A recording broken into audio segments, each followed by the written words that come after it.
Ever wish you had someone to tell you the truth about what it takes to run a successful business and live a fulfilling life? Well, amiguita, you've come to the right place. So grab your favorite cafecito or cocktail, your courage, and let's get to work. I'm Jenna Sabores, a therapist, business strategist, mindset coach for entrepreneurs, and a feisty Latina from Miami. And I'm determined to teach you the exact tools you need to stop settling and start kicking some serious derriere. What do you say? Are you in? Then let's get started. Welcome to Latinas Empowering Latinas podcast.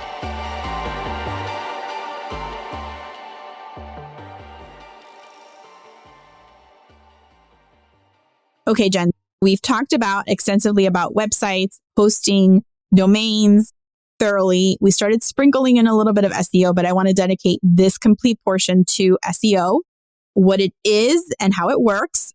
Remember, myself and my listeners and my students are all very basic kinder, with all due respect to everybody listening. This is not our area of expertise, so I need you to break it down super specific and keep it short and chunked. And I have some very specific questions I want to ask to address. The first thing is search engine optimization, SEO. What is it and how does it work? Sure. So we hear a lot about SEO and the importance of SEO, and we really hear it actually said, search engine optimization. And what that breaks it down to is, what is your website and how do you optimize it to tell search engines what you are? So let me say that again. SEO is search engine optimization, which means the ability to say clearly to a search engine what you are and give them the availability to crawl around your site and pick up what you are. So when people search on Google business podcast, you come up because Google already knows that your website is a business podcast website. Does that make sense? We want to make sure, for the purpose of my students with therapists, the search engine optimization helps people find people looking for therapy with their specialties based on the information they're putting on their site or within the body of their website, correct? If you are a therapist and you have a private practice website, you want to make sure that it's set up in a way that search engines, and when I say search engines, we all know Google, that's the big one, knows that you are a private practice. And I will take it one step farther, that you are a private practice in a specific location. So I'm saying New York City private practice. Google needs to know that that's what you are, so that people searching in New York City for a private practice, you show up. So that's what I mean by SEO. Search engine optimization means that you show up when the people who are searching for you type in your keywords. Okay. I'm going to ask you very specific questions. And if you can try just to answer that piece, because I'm going to try to chunk these questions out. The first thing is the definition of a creepy crawler is what you and I call them. I always tell Jen, okay, we're making these edits on my website. Can you please send in the creepy crawlers? Meaning, can you do whatever you have to do so Google goes into my website and they kind of go in the guts of my website and it can soak in all the changes I've made, so then it can connect, to itself when people are searching. What is a creepy crawler? What's a Jan creepy crawler? So let's take a step back for a minute. There's a couple different ways to set up your SEO. You go in, I'm not going to get too much into the technical, but for each web page, you define keywords and key phrases such as New York City private practice. And then you make sure that on your web page, you say plenty of times, New York City private practice. And then you actually have to submit your website in multiple ways to Google and search engines. So for Google, they have their search engine console that you would actually submit a link to your website so that Google knows that you're ready for them to send out their little bots to crawl around. So what I call creepy crawlies is as a term that I use to say that Google now knows that it can send out its little readers, its little bots, its little creepy crawlies to read your website. And because you said New York City private practice so many times in so many different ways, That's how it knows what you are and can start registering you with search results. Okay. I know I'm going to regret asking this question, but I'm going to ask you some specific terms. Can you just give me the definition for these specific terms without like branching off? The first thing is, what is a keyword? A keyword is what you pick. That's just one or two words. Actually, okay, sorry. You told me not to branch off, but keyword is actually a little dated. Keyword phrase, even keyword question is now more the term because Google actually really likes when somebody types in what is a private practice, they could actually use that as like a full keyword. Okay, so I did branch off there. I actually heard that Google Analytics is switching keywords to keyword phrases, I believe. And what that means is at the bare minimum, how do you describe your business? And I don't want to hear your name, what you do, who you do it to. At the bare minimum, who are you?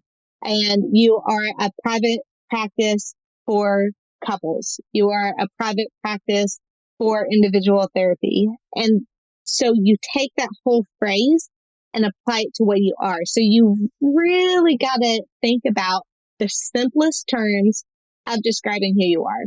I'm going to interject here and go back to the module that I go through when we're talking about ICA and niche, because that is what's going to help you in these parts with your content writing even, because depending on who you're helping and what their pain points are and your specialty, those are some of the keyword phrases that you want to use in all this search engine optimization piece. Now I'm going to ask another question I know I'm going to regret because I still don't understand it myself, but what's the difference between a keyword phrase, which you just went over? So we got that.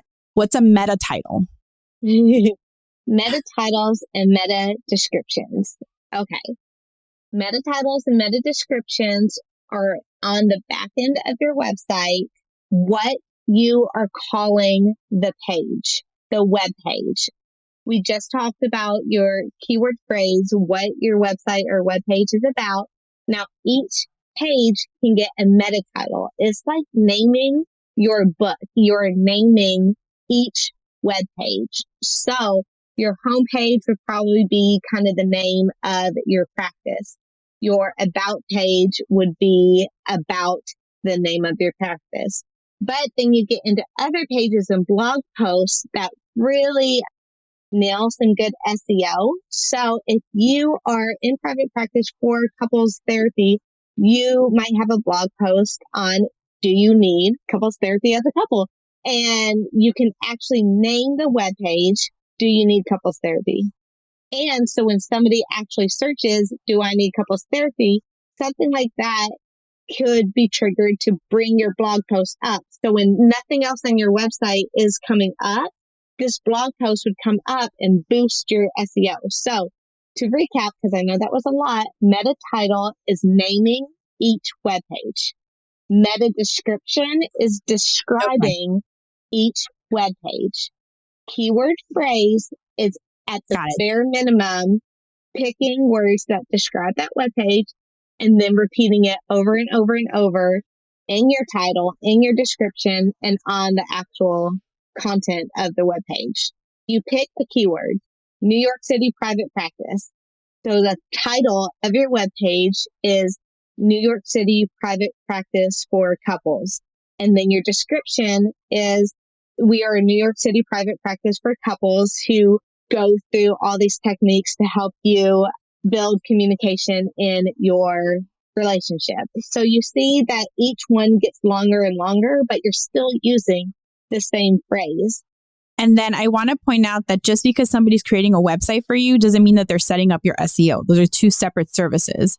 But I also want to explain, and Jen, you can elaborate if I'm saying it incorrectly, but to have a website and not access your keyword phrases, your meta titles, your meta description, to me, that is a loss of possible organic traffic, natural traffic that you could be drawing to your website and business that you're losing by not tapping into what you can tap into on your website, correct? Well, that's actually a loaded question. So organic, there's different types of traffic that you can get to your website. Jan just said organic traffic. And what that means is people finding you without paying for advertisements and without sending out emails and without pushing people to your website. So when somebody types in couples therapy in New York City, you pop up and they go to your website, and that is organic traffic. Here's the problem with that, especially if you're a new website or you're a website that's never done any SEO work. You have never pushed traffic to your website. You do not have organic traffic. So let me say that in a different way. You will not, no matter how much homework you do on your keyword phrases, your meta titles, your descriptions, no matter how much, if you don't have traffic already going to your website, you will not rank on Google. So it's a catch-22, because if you don't have traffic going to your website, you're not going to rank on Google. And if you can't rank on Google, you cannot build traffic to your website. So what do? You go for paid advertising, Facebook ads, Google ads, and you send people to your website through that way. You send out emails that say, check out my newest blog post, and send people to your website that way. And you post all over social media about your latest lead magnet, 5 things to know when communicating with your partner, download for free. And you're sending people to your website to download that. And eventually, and I cannot stress this enough, if anybody promises you search engine results in less than 3 months, they're lying to you. Without really putting in the work and sending traffic to your website, you will not rank on Google. So step 1, figure out all the creative ways to send people to your website.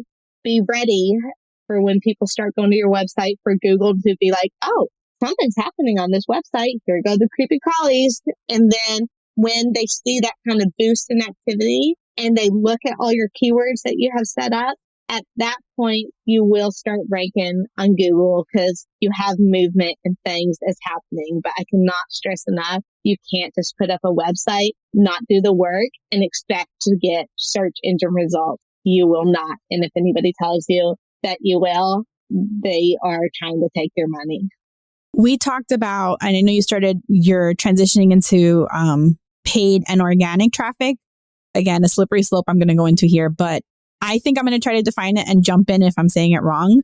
But a landing page is a page on your website where people land on if you send them to it. So if we create a lead magnet that we talked about doing to create organic traffic or to share, and somebody lands on that page, they're going to opt in. So they're going to say, yes, I'd like that free resource. I'm going to opt in to your email address, to your email list. Then there could be another page that says, thank you for opting into my email list.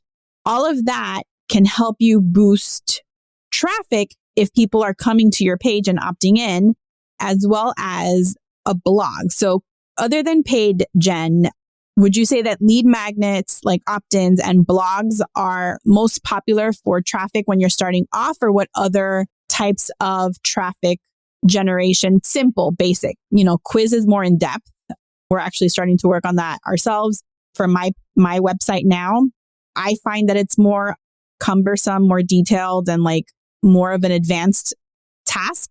So if somebody's just starting off, they just have a website, or they have a website, but they're really starting to put attention into it to drive traffic, how does a blog help, or a lead magnet? Or is there anything else you recommend other than those 2 things for a starter? A lot of people, you say this all the time, figure out how you like to talk to people and stick with that. If you're a writer, do a blog. If you're a speaker, do a podcast. If you want to do lives, then do that. But pick your method and then stay consistent on it. So to expand, I recommend blogs on your website or however you're going to communicate with people, because when you go into social media and join a whole bunch of, let's say, Facebook groups, nobody likes you to sell to them. You can't just go out there and say, here are my services, here are my prices, come to me. People don't do that. People don't know you. They don't care about you. They want to know what's in it for them. But then when you put out a blog post that describes better techniques for communicating with your partner, then people are, that could actually help me. And they will go to your website to read the article. And then it'll register on SEO. You could get into the nitty gritty of actually embedding your services within the blog articles so they see it anyways. Same with a podcast or a lead magnet. If you have a quiz that says 5 questions to ask yourself before starting therapy, people might go, I want to take that quiz. What you're doing is you are trying to figure out the easiest way to get people to your website. And usually that has to do with figuring out what benefits them. Now, everybody has heard the terminology clickbait, which I personally hate, but clickbait is what it is. It is putting out a link that entices people to click. They can't help it. They want to see what 5 celebrities have gained the most weight in 2021. Like they just can't help it. They got to see it. So when you're thinking about your business and what you can do to benefit and stand apart from the competition, you are trying to think what will get the most clicks to your website. And once you get them there, then you can talk about your services and talk a little bit more about booking calls with you or however you want to convert them. But again, you're kind of doing it all at once. It's the beautiful thing is you're putting your name out there and putting out your freebies on social media. And then when you're sending them to your website, you're getting that boost in SEO. So it's not one or the other. You're doing kind of all these things at once. So they're supporting one another.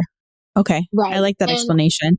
And blogs are kind of the most classic form of doing that. But, what we're seeing now is a lot more quizzes and a lot more freebie downloads that kind of take the place of doing a full out blog. So just pick what you can be consistent on and share. And my suggestion for anybody starting off is, I'm a huge believer, and I just did a whole episode on picking what resonates for you most as something that you can commit to, even when you're busy or overwhelmed. But I don't want you guys to miss out on something which seems so basic, but I like to say it because sometimes if people don't say it out loud and break it down, you don't take it to the next step, is if you create a blog, you want to make sure that somewhere on your website or in that blog article, you're also offering a gift, a freebie, a resource, a lead magnet. Because that way, no matter where people are going on your website, the lead magnet will pop up. It's called a pop-up, or an exit, which means when they're exiting your site or that page, it'll pop up. And then what you want there is you want them to eventually say, yes, I want to hear more. I want to see what you have to offer. I want that free resource. So they give you the email address because like Jen said, people don't want you going into other Facebook groups or people don't want you just to sell. And you want to really build that know, like, and trust factor. So by adding them to your email list, if they want to do so authentically, whether it's weekly, every other week, monthly, quarterly, whatever, I want you guys to start with whatever you can commit with and commit to that and be consistent. You want that because then you can start sharing information. Hey, I have a new article. Hey, there's this new blog post. Once you have them on there and you're growing that email list, that's where a lot of this happens. I know Jen and I have given you a lot to digest. We'll probably do an extra bonus in the future on advanced strategies. Maybe we'll touch on some social media in the future, but because you're starting off, I really want you to focus on website, getting one up and running by somebody that you know, like, and trust. And then having your SEO also tapped into eventually, sooner than later, whether it's through a lead magnet or whether it's through a blog. You want to take advantage of everything your website has to offer you without needing to use paid ads, although that is another strategy.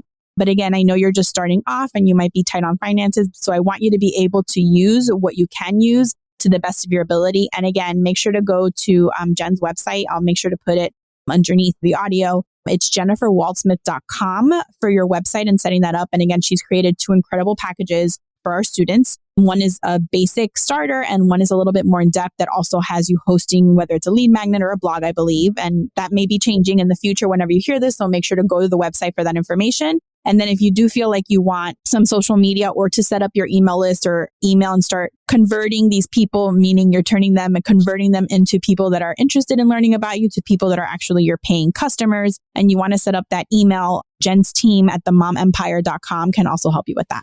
Jen, thank you so much for all this information. I know this is just like the edge of everything we can talk about, but I wanted to be able to provide my students the basics of what they need to do this the right way the first time without risking any loss. Thank you so very much.